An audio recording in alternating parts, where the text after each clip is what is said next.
Report design improvement starts with being able to embed things in web applications. This is not just related to SharePoint, but you can now embed mobile and paginated reports in other web pages and applications.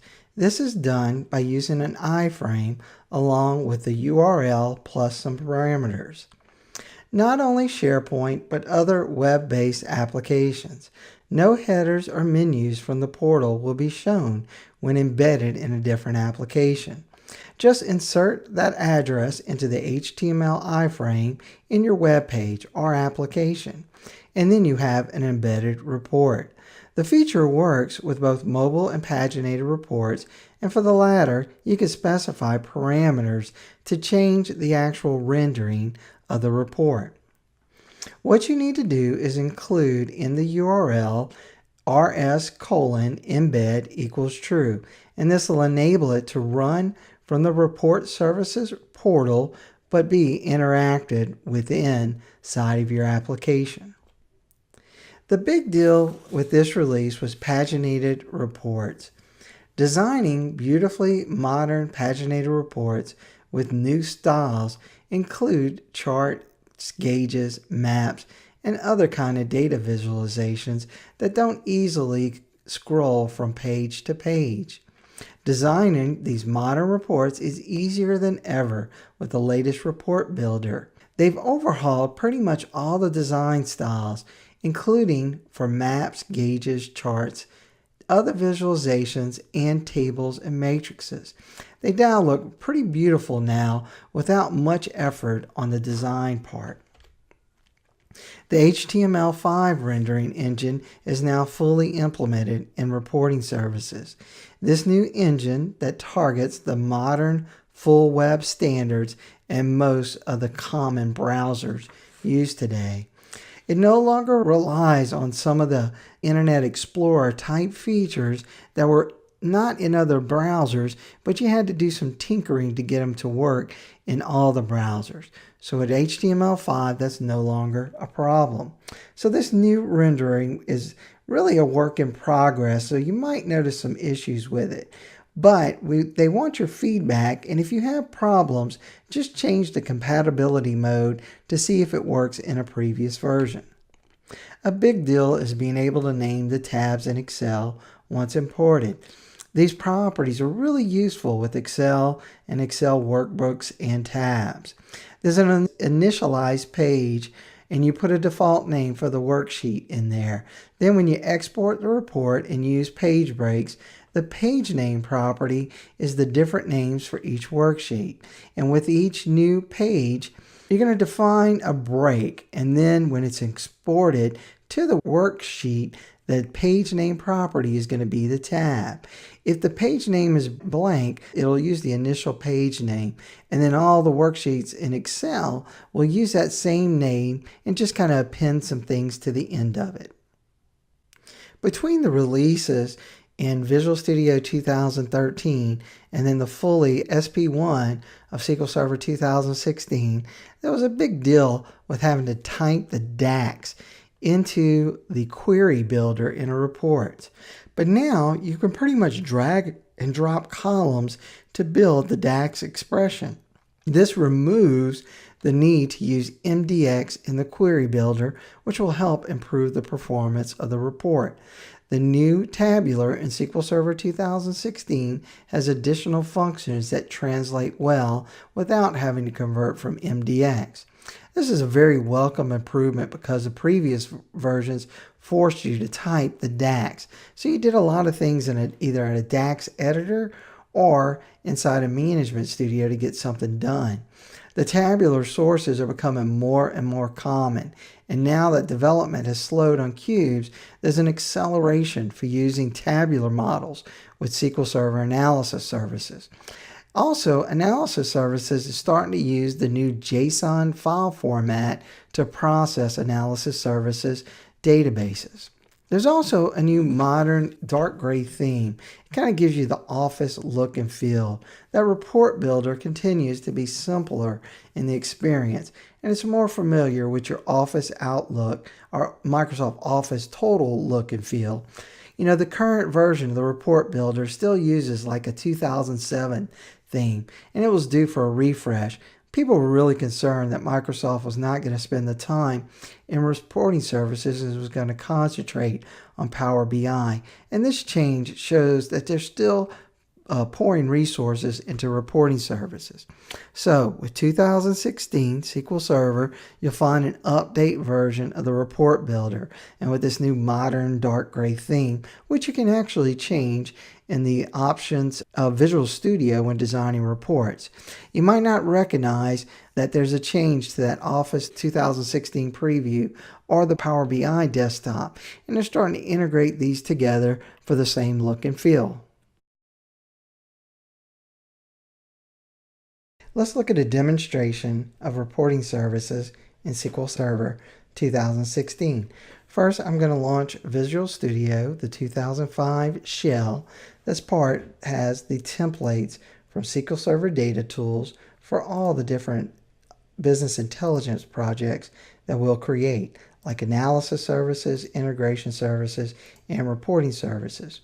Rather than creating a new one, I'm going to open up a previously created demo project. Now what we're going to do is first look at the new DAX query. I'm going to close the previous report, right click on report, and go to add new report. It'll give us a welcome screen, but the first thing we need to do is to define a new data source. Now what we had was a shared data source previously, so we don't need to create one, but if we did, we'll give it a name. And then we're going to look at analysis services and go and edit the connection string. Here we'll provide that connection string, which is our instance for 2016, and select a tabular 2016 EventureWorks database. We can click Test Connection to make sure that we can connect using our current credentials. I'll click OK and OK again. And during deployment, we might want to change the type of integration, but we won't do that for now. But that's a new data source, and in order to get that shared data source, we would check this Make a Shared Data Source and click Next. Now, when we click Query Builder, we selected the tabular. You'll notice it has already picked the DAX for us. We can use MDX against a tabular model, but the DMX is for data mining. This was not available in previous versions, and you had to build the MDX in before kind of SQL Server 2014. But with Service Pack 1, now you have a visual query by example for DAX. So if we drill into our measures, which separate in our list view measures from KPIs from the dimensions, and that's all based because we're using an analysis services tabular model, we can drill into internet sales and drag and drop total internet sales. Now it doesn't run the query, it actually waits till you finish filtering and building the query and lets you click a run link in order to get the results. What we're going to build is a category by year table. So now we see bikes in 2011 and the total sales. We see it for all 3 years, 2011, 12, 13. Clothing we see for 12, 13, and 14, as well as accessories. Also, if we wanted to do some filtering, we can go to geography and drag and drop the name into the dimension area in the filter. This looks familiar with most query by examples that Microsoft uses. Once we select the particular regions we want and click OK, we even have a checkbox where we can create a parameter with it. But we'll not create the parameter, and we'll select our values. So we're basically looking at internet sales for Germany, United Kingdom, and United States for product category, year, and the total sales. So previously, in order to do this, all you got was a design mode where you could type the actual query.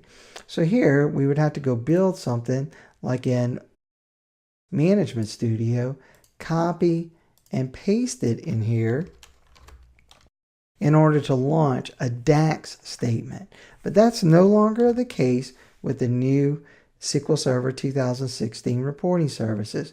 We now have a design mode in order to create the data that we want. It's visual now instead of being MDX converted to DAX. The tabular model in SQL Server Analysis Services 2016 has implemented new functions to help with the improvement in performance. So now they allow in the DAX in reporting services because it performs as well, if not better, than MDX. In previous versions, the MDX seemed to run a little bit faster. If we click OK and click Next for our query builder, we'll pick a matrix and click Next. And here we can drag the category name to rows, our calendar year to columns, and our internet sales to detail. And now we have a matrix, or kind of like a pivot table from Excel, as a report in reporting services. We'll give it a name, region internet sales, and click Finish. Now it'll give us a designed surface as well as a preview area in order to look at what the report looks like. You'll notice also, if we go back to the design mode, you'll notice this little tree or table of columns in the above part. This is the new design for parameters. So before, when you deployed reports, you had kind of this fixed area of putting parameters that you prompted the user. Now the parameters in more of a formatting style in order for you to control the size and placement of your parameters in a reporting services report. That's a new improvement inside of reporting services for 2016. We'll now deploy this report to our portal, and it's all connected because when we go to the properties of the project, we tell it what the reporting services URL is, along as where to place different folders. So we've been deployed, and let's go ahead and get into our portal. Oops, let me launch that again. And here's our new portal, and we'll go to the home page. And if you notice, it's a little bit different than the previous versions. We've also see that we have a data sources created that has those two new data sources that we just deployed. And because we made them shared, they're deployed with the reports. In another folder, we have those reports that we just built, and now we can click to launch them. And you'll notice a little prettier interface in the new portal that's available for SQL Server reporting services. So here we saw how we could create the data set, which is a DAX statement with a visual representation of the measures, KPIs, and dimensions, as well as being able to deploy to the new reporting services portal. Key Performance Indicators, or KPIs, is a great addition to SQL Server reporting services if you have key performance indicators in your workplace. This is a way to measure performance of either a business result or ratio or some sort of progress with a process inside of your corporation. You will need to download the Report Builder in order to use this feature. It's part of the DataZen acquisition for mobile reports. With this new Report Builder inside of the portal, you will have a menu choice in order to select the creation of key performance indicators. There's a plus sign on the portal that shows additional menus for KPIs and mobile reports. There's even a way to launch the creation of data sources and the data sets that are needed in order to create KPIs or mobile reports. It's accessible from the portal, and you'll see different areas to create folders, KPIs, mobile reports, even paginated reports, and data sets and data sources. To get to the menu choice, you need to be in the portal. You launch it from that plus sign. It's the same menu that you use for building paginated reports. Even the mobile reports, in which you have to have data sources and data sets in order to query the data. They all get saved to the portal, so managing this folder structure is important. Can't emphasize this enough. You're going to want to plan ahead here and test in a development environment, because once you start developing and see the new structures inside of the portal, you'll notice that there's a lot of setup that needs to be taken place before porting to production. So when you develop this in dev or your test environment, play around with it, rearrange it, wipe it out and recreate it until you get the proper flow of placements of these objects. They're all going to be on the main portal, but you can manage them with that folder submenu choice.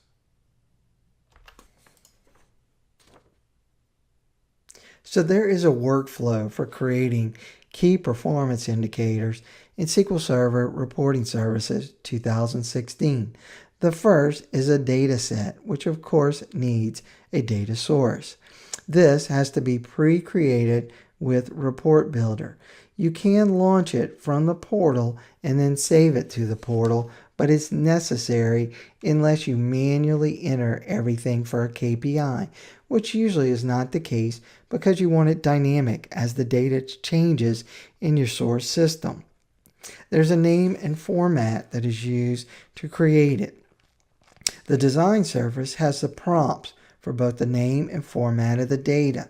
Usually the format can be changed for something like currency to numeric, depending on if you're looking at sales versus some sort of performance type comparison.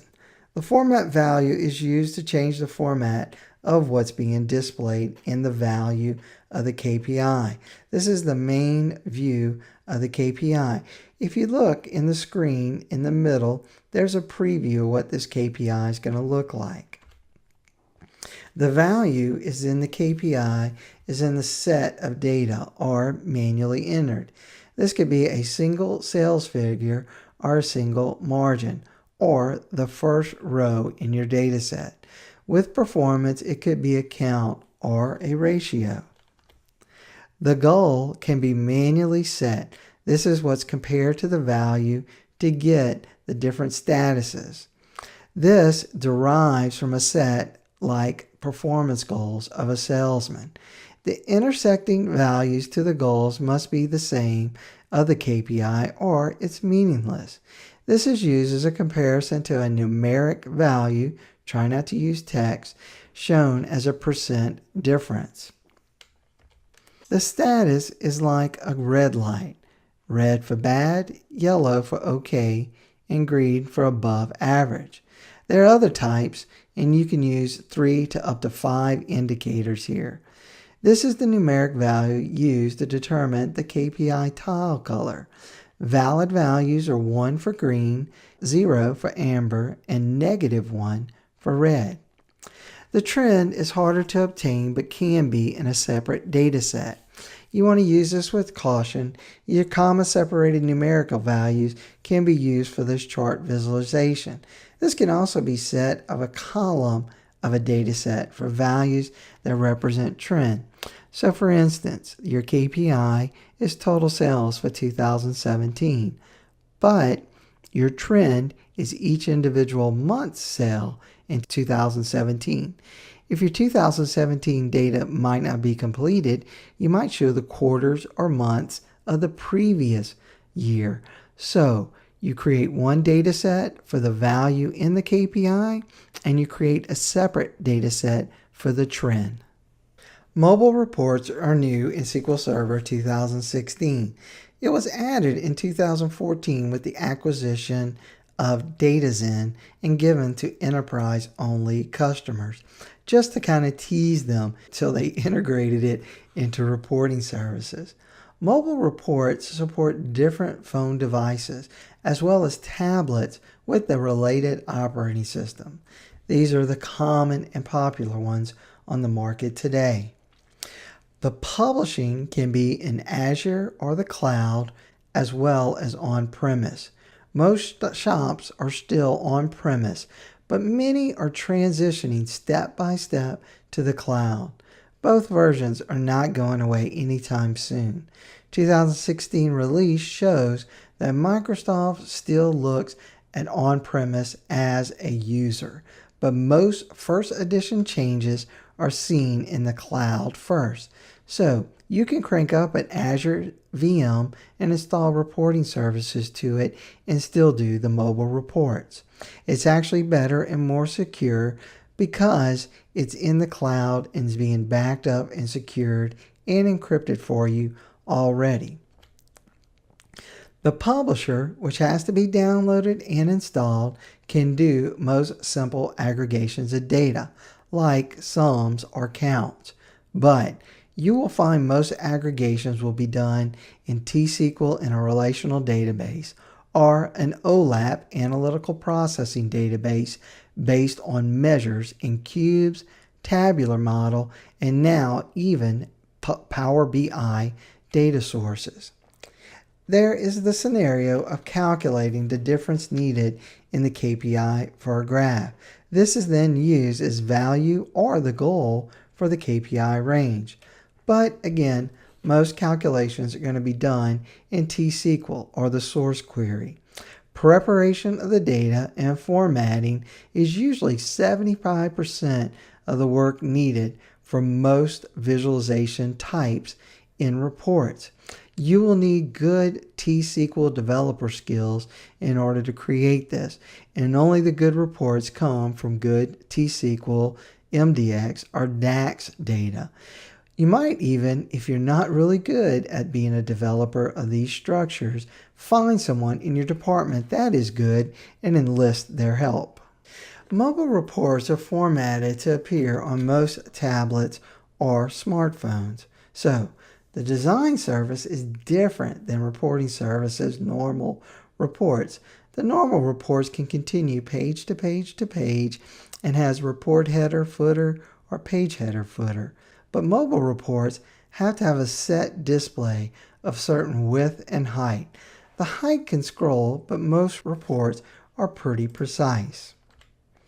Paginated means referring to the number of pages within a report and how report items are arranged on specific pages. Reporting services in pagination vary dependent on what extension you're rendering to, and it depends really on the view or the delivery of the report. When you run a report on reporting services, there is an HTML5 renderer. This rendering follows a specific set of pagination rules. If you export to, say, PDF, and the rendering is used for a PDF file, you might get a different set of rules apply. Therefore, pagination differentiates between reports created. To successfully design an easy-to-read report for users, you want to optimize the rendering, and you have to plan for the delivery of these reports.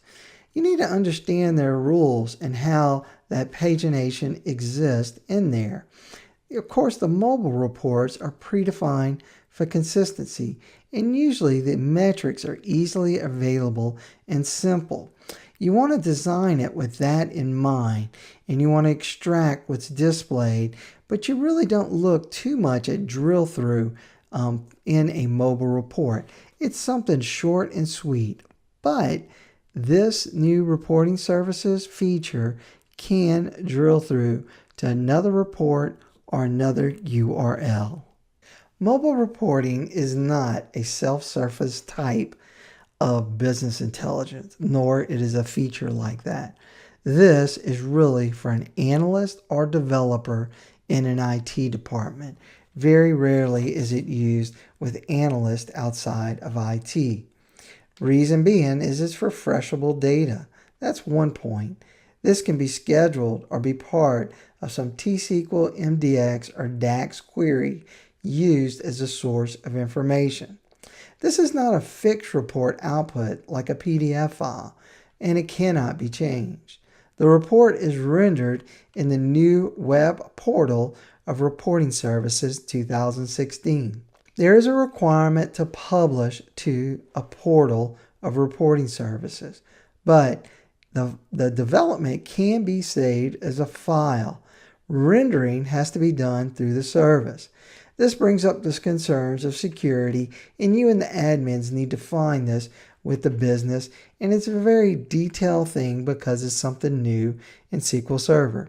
Anytime there's a first or maybe even just second development of a particular feature, it's not quite fully baked. And in this case, security has a couple of hooks that you need to provide to lock them down, mainly because you're displaying these on mobile devices. There's a drill through to supplement URLs or to another report. You're not locked into this one mobile report. There's a lot of work to get this done, so use it sparingly till you become good at developing. It can be an endless loop of reports, and they can be tedious, and they can traverse back to from top to bottom and in between, but sometimes going back to a previous one from one you just drilled into becomes part of the development path. So use that with caution.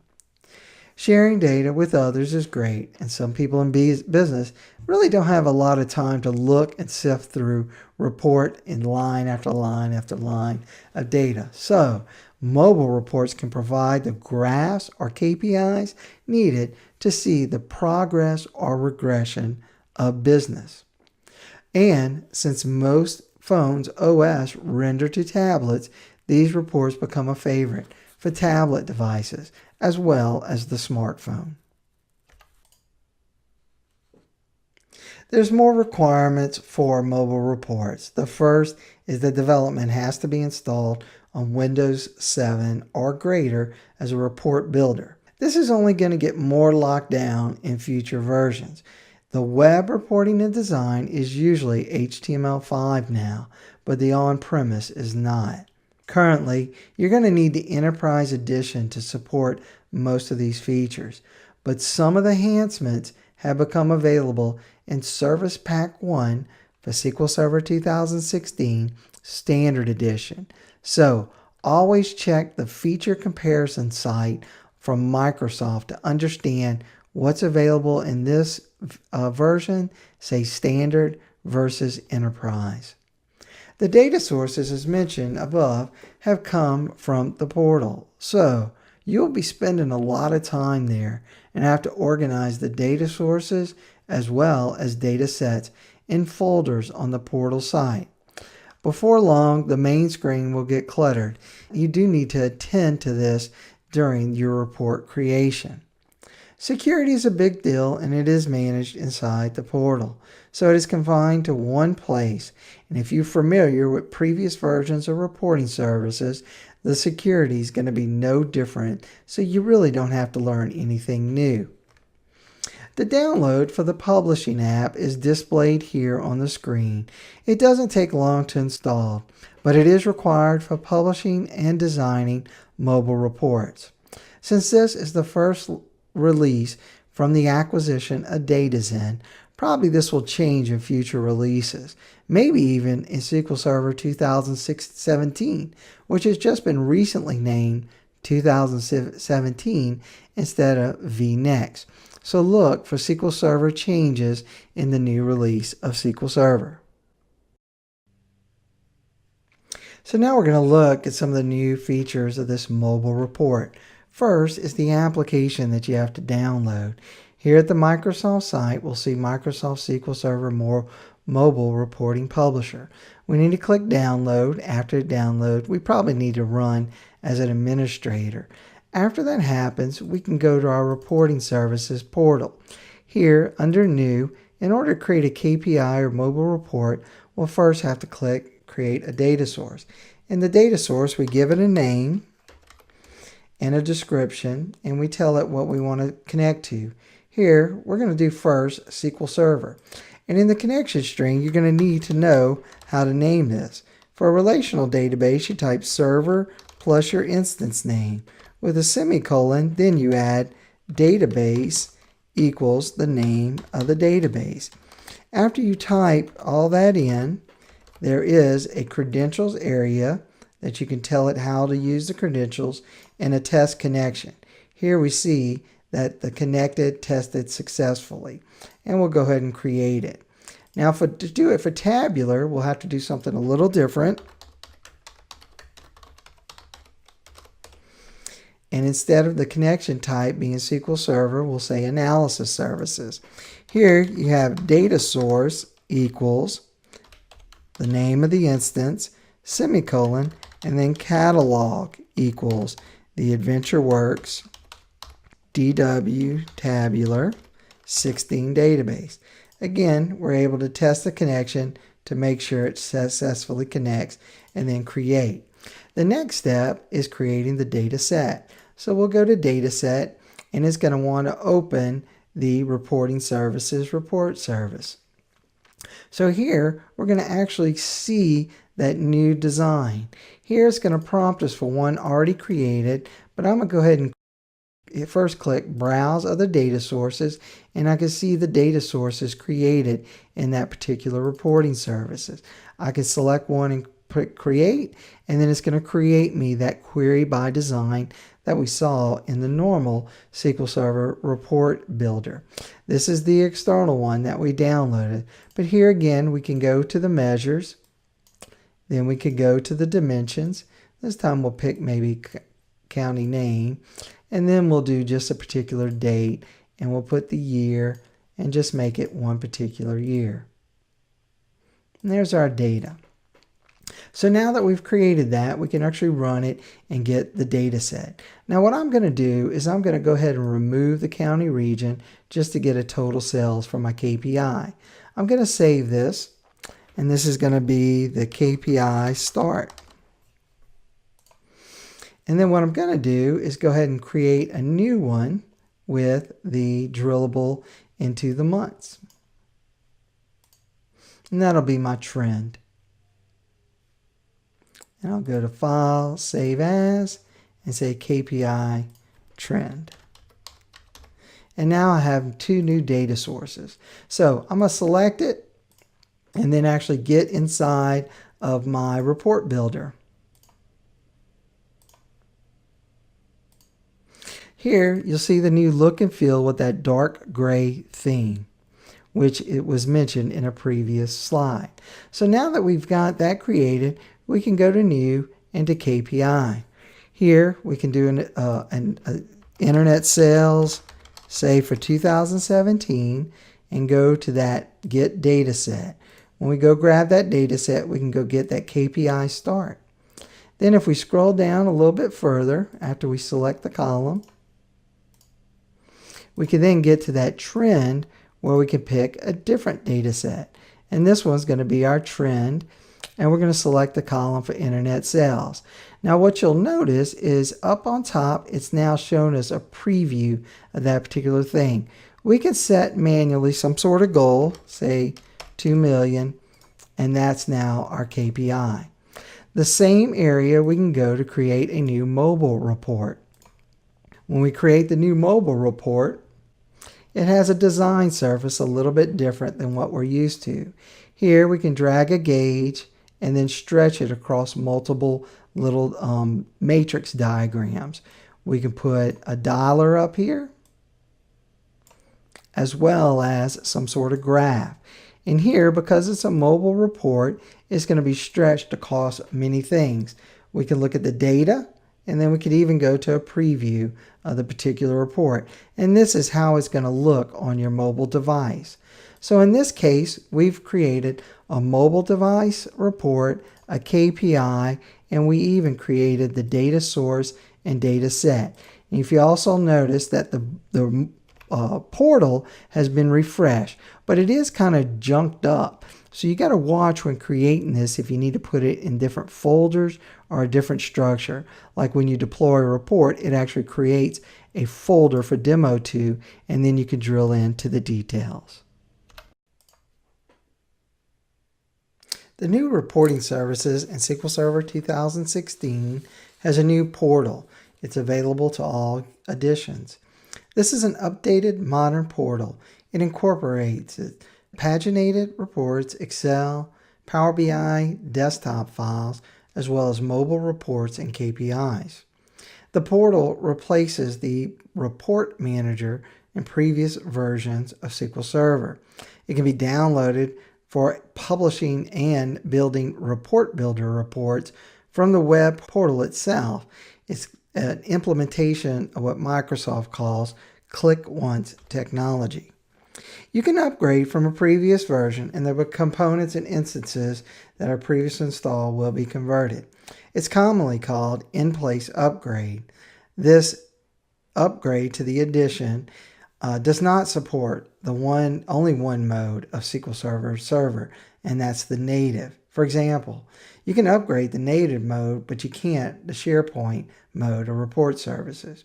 You can migrate your report items from one to another, and you need to read more about native to SharePoint migration. So you can't go native to SharePoint. You can do native upgrade or just SharePoint upgrade. There's also a migrate option, and there you have to install and configure a new, say, SharePoint environment. Then you'll have to copy report items and resources like data sources and data sets to the new environment. Then the configuration of this new environment has to use the content files. A lower level form of migration is just to copy the reporting services databases configuration files if you're using SharePoint mode, and then you'll have to look at the SharePoint content databases.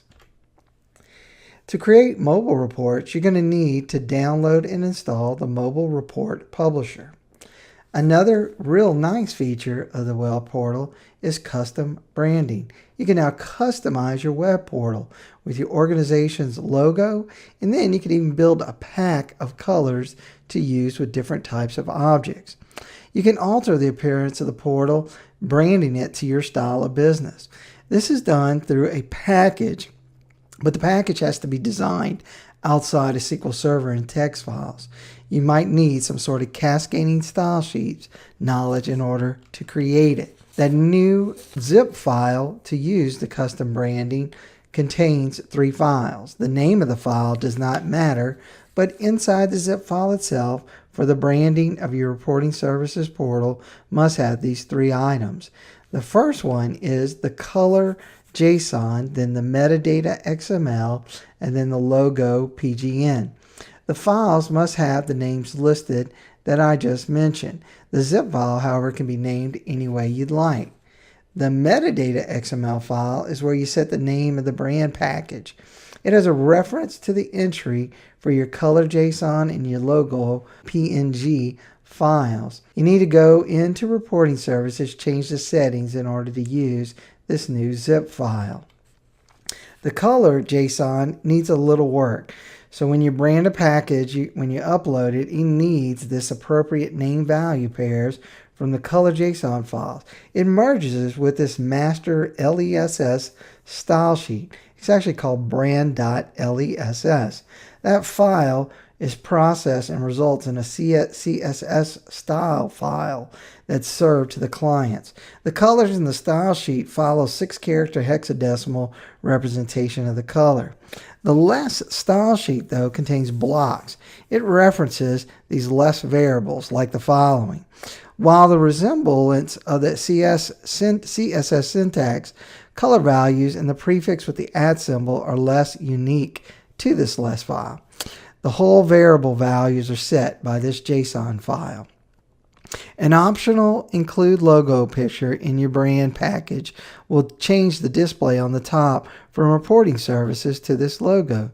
This item would be listed within the contents element. If you include the logo with your brand package, it's going to appear on the web portal in place of the name that you set for the portal, which can be changed in the Site Settings menu. The file that includes the logo must use the PNG file format. The dimensions are scaled once it's uploaded, but if you create it 290 pixels by 60 pixels, you'll probably do good. The Power BI integration with SQL Server reporting services has to do with pinning report services reports to a Power BI service. This is going to change in 2017, where you're actually able to have a Power BI reporting services service, but for 2016, your only option is to upload them to a pinned dashboard in the cloud. You can pin items like charts, gauges, and maps, even images. Items need to be in the report body. You can't pin items that are in the page header or page footer, probably not with report header or report footer, but you can pin individual items that are inside a top level rectangle, but you cannot pin them all as a single group. There's a lot of requirements. The first big one is your organization or company must use Azure Active Directory. This provides directory and identity management for Azure services as well as Azure web applications. A managed tenant must be implemented as well. The Power BI dashboard you want to pin report items to has to be part of this managed tenant. It's created automatically the first time your company subscribes to Azure services. Azure services can come in the flavor of Office 365 or Microsoft Intune. The user performing the integration is going to need to start the SQL Server Configuration Manager for reporting services, either using the account that was installed for SQL Server reporting services or the reporting services that it's running under. You also have to use stored credentials in the report. It's not a requirement, the Power BI integration itself, but in order to refresh the pinned items, you must use stored credentials. The action of pinning a report creates this subscription in reporting services, and that is where you manage the refreshment of data inside of tiles in Power BI once you pin a report there. The subscriptions always require stored credentials. The report server is configured for Power BI integration, and if the server has not been configured, you will not see the option to pin to Power BI dashboard. You won't get that in the toolbar, but when you do, you can pin from the reporting services report viewer in the web portal. So if you go to your server/reports and look at the report, you can pin it from there. But you can't pin it from Report Builder. The reports must be deployed to the portal in order for you to do it, and you must use the report server URL. The browser also needs to configure to allow pop-ups in order to do the pinning of the report. The dashboard in Power BI service can now have reporting services reports in the cloud, which is a great addition if, for instance, you've already created many reports and now you're just starting to get into Power BI. Rendering has been enhanced, and these extensions support on-demand report processing. They're also more consistent with paging among the different renderers. So when you set a page-breaking report, the redesigned rendering rules for pagination provide more consistent behavior when you view or export a report. On-demand processing is the enhancement that renders each page as you view it. Because of this enhancement, the processing of large amount of data at runtime helps improve the performance of the overall report. There's also some new things for Word. It renders a report in a document that's compatible with 2010 or greater. Excel rendering has extensions that support subreports. Also, the nested data regions in Excel is now supported. Common separated value, which is a typical file extension used for exporting data, now can produce data-only content. It's not a combination of data and layout. Removing the layout information means the data output can be consumed by more or other applications easily. The modern browser, of course, is rendering in HTML5.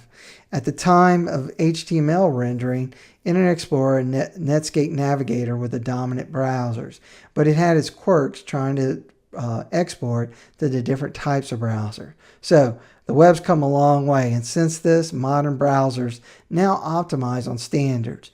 These standards include HTML5 and the style sheets, the cascading style sheets version 3. Microsoft has updated the rendering. It can be difficult though around some core optimizations in Internet 5, and these are some quirks that still arise. More and more these modern browsers are seeing reports that don't look quite right. It's time for a change, and now that HTML5 and cascading style sheets 3 is out, the rendering can be now easily done in reporting services to all modern browsers.